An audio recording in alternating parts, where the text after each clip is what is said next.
It is July of 1937, and the world is still largely at peace.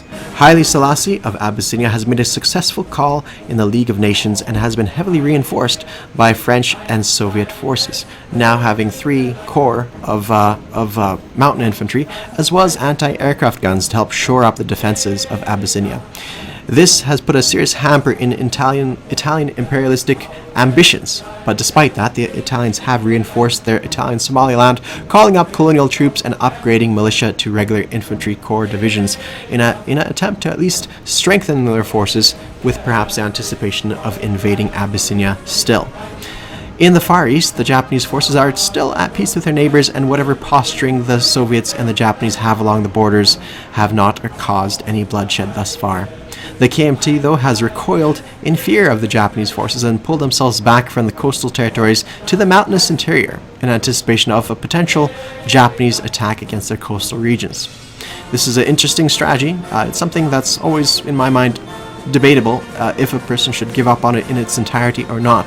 One of the key differences now in China is that Hunan used to have a coastal mountainous zone, whereas now it doesn't whatsoever. So it changes the equation slightly and making this tactic something much more worthwhile, in my opinion, to do. The Spanish Civil War is the only active engagement we have thus far, and there has been much battle back and forth. The nationalist Spanish have captured Madrid and destroyed much of the bulk of the Republican offensive power, yet still the Republicans hold a lot of surrounding territory. So the military might lies with the nationalists, but the Republicans hold more territory. We'll see if the nationalists can change that this turn. Welcome all to the Fortress. My name is Jinx, and we're now doing Germany's turn 3.1.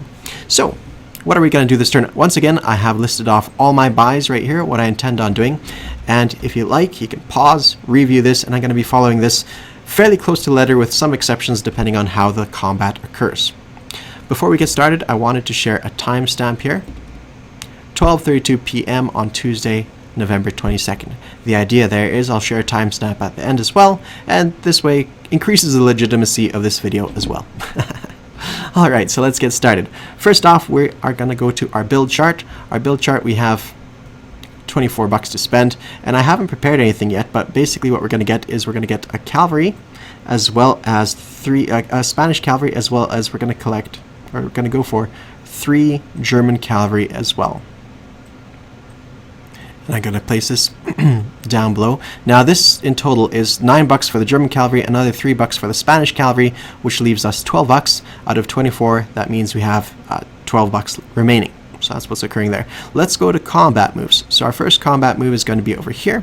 We have to designate this battle cruiser as a raider in the combat phase. So combat movement phase at any point during that, but they're actually going to move in the non-combat phase. So the other combat moves that we're going to see in Galicia Leon. Galicia Leon, we're going to see 2 infantry and 1 fighter attacking Western Andalusia. That's what's occurring right here. And on this side of things, we're going to see this infantry and artillery attacking Catalonia, with this fighter also assisting in that combat. Lastly, we're going to have this cavalry capturing Basque Country, and that is the 3 combats that we're seeing here. Yeah, I believe that's the 3 combats we're seeing here. Now, let's go ahead and start doing that. Now, you may have noticed I've skipped over the roll tech, because I'm going to save all my critical dice rolls to the end. That's kind of the idea behind it, because, I want to try to stay as legitimate as possible, and so keeping it to the end. Now, unfortunately, that means that also combat's going to occur somewhere near the start, and so it's a catch-22 at the end of the day. So let's do our battle against Western Andalusia this turn. He has 1 militia and 1 infantry. You may ask, why does he have 1 militia? Well, it's because he put his heavy cruiser into this port, which allows him to have 1 militia as well in defense. This is a feature in version 4. He now has a skeleton crew in this heavy cruiser, but a free militia fighting on land. One thing I want to note, that this orange box here, in the last Soviet turn, he moved his ships from M1 and M2 to port in here, but this coastal submarine was sitting here in M1, and he wanted it to join this fleet over here and go into harbor, but unfortunately it can't go that distance. It could only move a space of 1, so it's sitting here in M2. As far as I can gather, the Soviets might clarify the situation later on. Okay, let's get back to the combat. So I've prepared the dice rolls ready to go. So it is into plains territory. There's no rivers, so my infantry is rolling at 2 and my fighter is rolling at 6. So I'm going to grab these dice, give them a shake, and throw them down the chute. Likewise, I'm going to do the same thing here. Infantry defending at 4, militia is defending at a 2. Now there's nothing, it's all above 5, so you can see here, 5 and a 6. And on the offensive side here we have a 12, a 4, and a 6. So that means we have 1 hit as the Nationalists. So we're going to take off his militia, and we're going to proceed to the second round. Going to give this a shake. Oops, hold on, I need to back up a little bit. Give this a shake. And now in this case, we're only going to roll the green dice. Shouldn't matter too much, but only 1 dice is being rolled. So looking at the defense, he has a hit at a 2. And on my side of the globe, we have a 1 from the infantry, another 1 from the infantry, so 3 hits on my end of things. So that should be enough to take him out. Now we lose that nationalist infantry, but that is all, that is it. So we've captured that territory from them. Now we do have another battle occurring here. I've set this up as well. And we are attacking Catalonia with these guys. So this is into mountainous territory, so the fighter at 6, the artillery at 2, and the infantry supported at 2 as well. So we're going to roll for artillery first, just to see if we have a first strike succeeding at a 2. I put it down the wrong slot, but let's just see what it is. Well, that was almost a 2. I don't know if you saw that, but that was almost a 2. Okay, now we're going to roll the remaining dice that we have.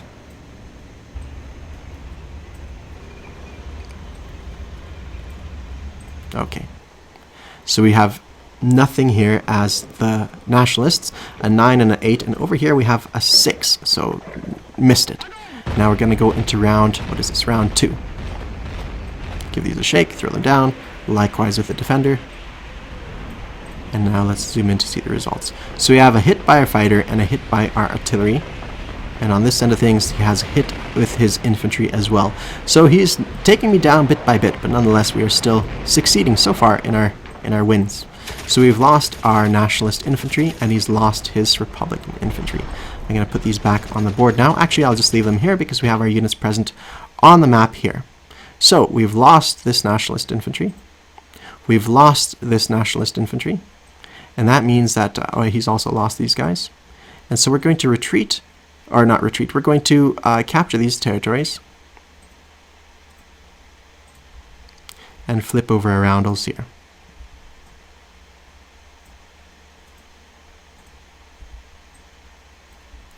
Alright, so one of our fighters is going to land here in Madrid.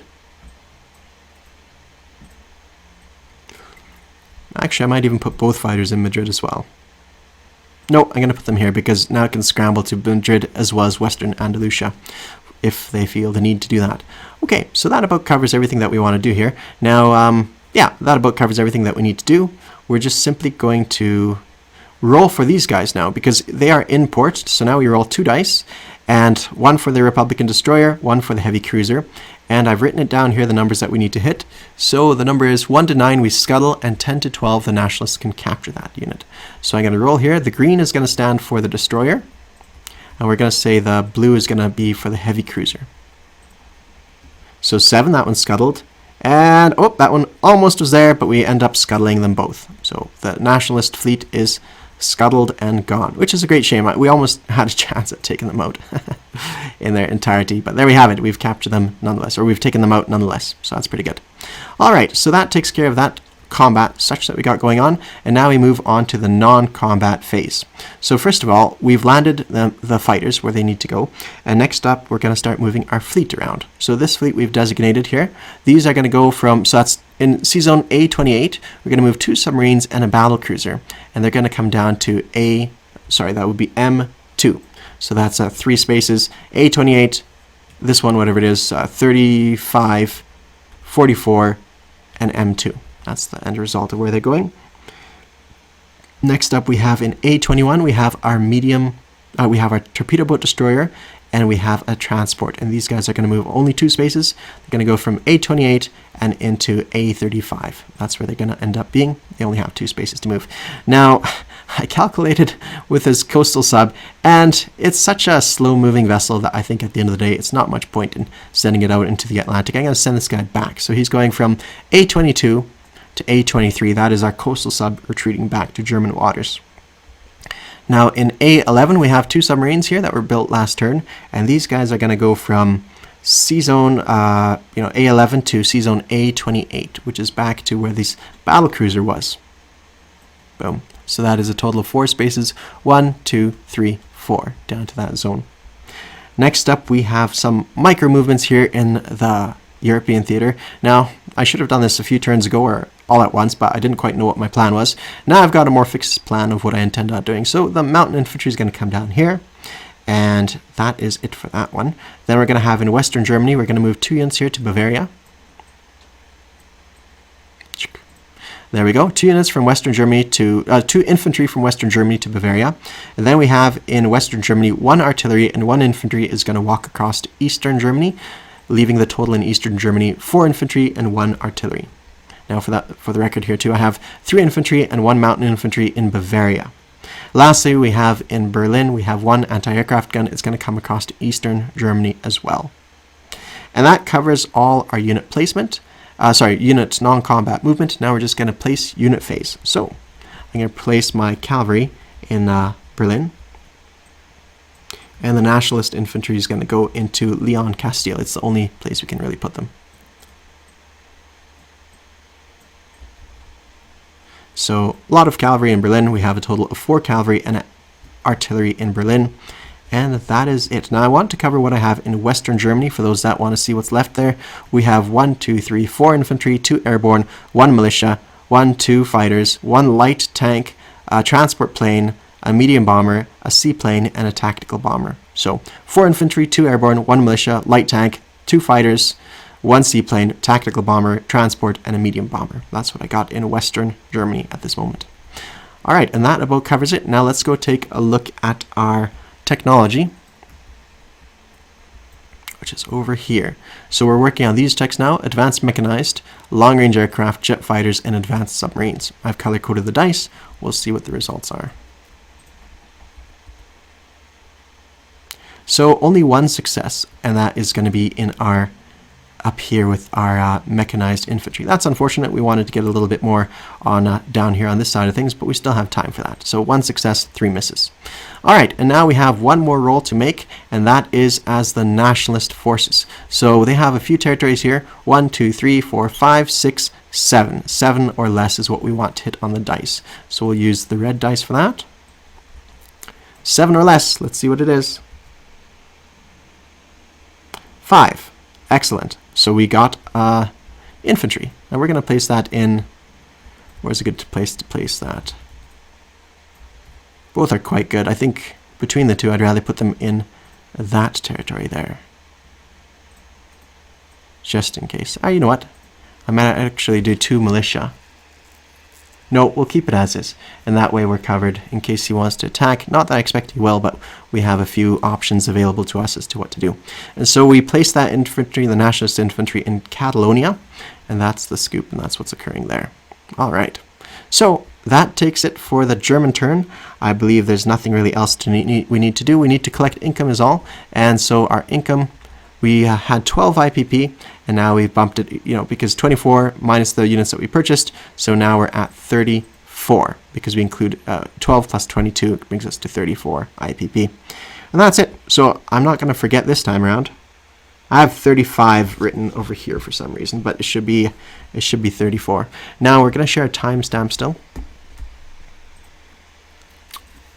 And it is 12:45 p.m. And that takes care of the German turn. Thank you all for watching, and check out the lovely Sky Marshal's table and board for the next turn, which will be 3.2. Cheers all.